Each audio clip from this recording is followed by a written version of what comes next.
Now we're going to talk a little bit more contemporary theories of leadership. All right, now that we've kind of talked about some of those older ones. So these contemporary theories of leadership. Wait a minute, is my microphone? Okay, good. Contemporary theories of leadership. There's three that have really gained traction. Leader-member exchange. It has some similarities with the contingency theories, I think. But leader-member exchange. That it's a reciprocal interaction. Implicit leadership theory, we're going to talk about. It's not about leader behaviors, it's about perceptions. Transformational leadership theory, which has really been in the news. So, leader-member exchange. The idea is that leaders behave differently to different employees, different subordinates. And the behaviors, or let's say, for example, leaders can be a good in relationships and bad in some. So a boss can be good for an employee A, but bad for an employee B. All right. So there is no average style. So what this leader membership exchange theory describes is that the relationships between subordinates and managers can be of two main types: in-group and out-group. And so those subordinates that are in-group, they have a high-quality relationship with their leader or boss. Therefore, they have a lot of room to negotiate their work roles. They tend to, the leader tends to work with in-group members without having to use the bases of power. It's like a friendship relationship. Okay, I trust you. We work together, kind of a thing. The subordinates that are in an out group have low quality relationships. They don't get to really negotiate what's going on. The leader is much more likely to fall back on formal power and authority to control their behaviors, right? And so the idea is, what do you mean by an in-group versus an out-group? Well, in some kind of a way, all relationships between leaders and subordinates start as an out-group relationship, okay? But the relationship between a subordinate and a leader will change with time. So the life cycle of a leader-follower relationship, the idea is that the leader is supposed to drive the relationship from an out-group basis to an in-group basis. Those subordinates that do in fact evolve become in-group members. Those subordinates that do not get past remain out-group members. But ultimately, they all started as out-group members. Okay? So, maybe the measure of a success of a leader might be the percentage of people that are in the in-group. Okay?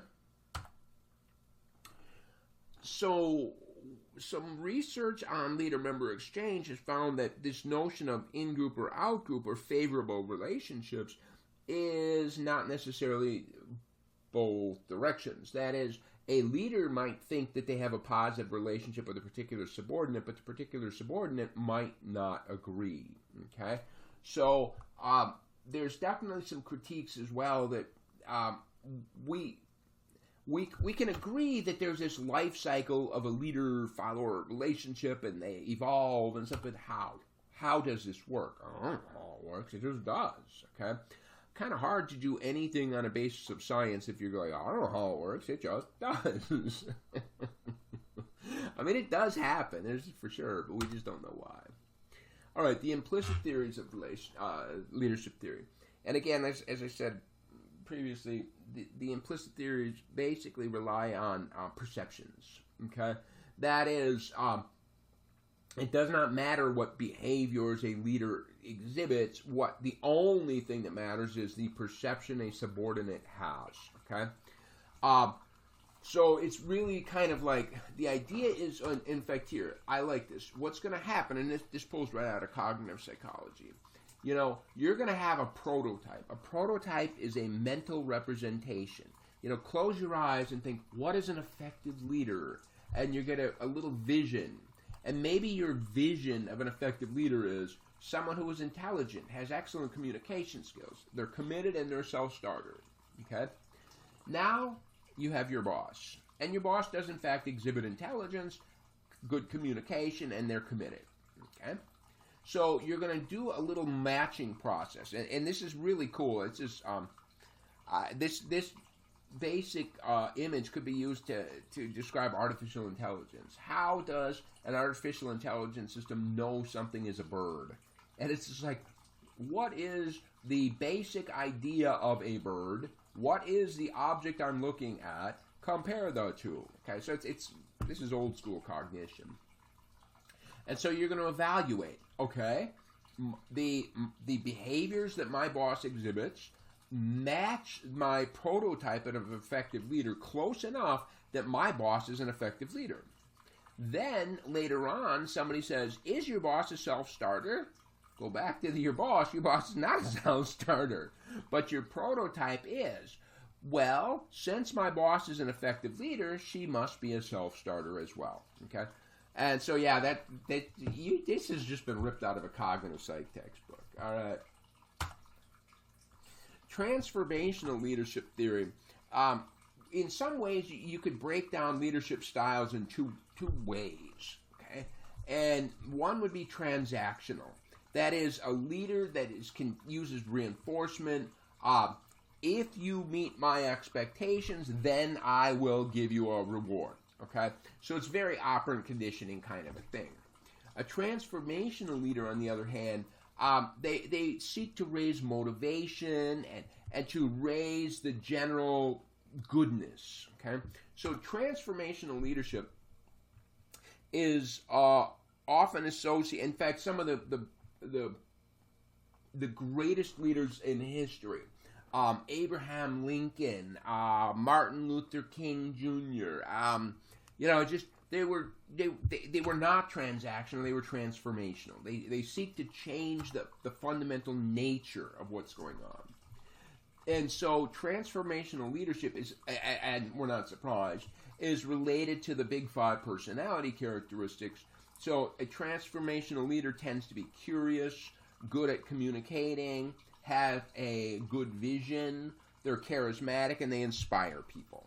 Okay, so clearly if you want to create motivation in your employees and you are exhibiting these behaviors, these ought to inspire some motivation. So transformational leaders focus on transforming, which is why they're called transformational, transforming goals, values, procedures, performance, develop a vision. All right, don't change the workers to fit the organization, change the organization to fit the workers, kind of a thing. They're confident, they innovate, they challenge, they focus on people with flexibility. So all kinds of interesting behaviors. You find transformational leaders provide some kind of a model that others can follow, right? If you use enthusiasm, then often people will also be enthusiastic. It's contagious, right? Intellectual stimulation, encourage the workers to challenge. Ask me why. Show me why. Okay. Often takes time to mentor the growth of their employees. Okay. So a meta-analysis found that there was a pretty strong relationship between transformational leadership styles or behaviors and other members of leadership effectiveness, including satisfaction, motivation, and ultimately job performance. Okay, so clearly transformational leaders lead to the positive outcomes that the industry wants. All right. Now, transformational leadership is all lovely, but you can't always be this way. You must intersperse it with at least some degree of transactional as well, because even if you are able to use transformational leadership 90% of the time, there's still 10%. You can't really use transformational leadership to convince a worker that scrubbing the toilet is in fact a wonderful, life-changing opportunity, okay? And so sometimes you must have transactional. Okay, if you scrub the toilets, you will get $10, okay? Sometimes you need a little bit of that too, okay? All right. Good leaders should avoid transactional leadership and should focus on transformational leadership. Ooh, provide a critique. Sounds like a good question. Okay.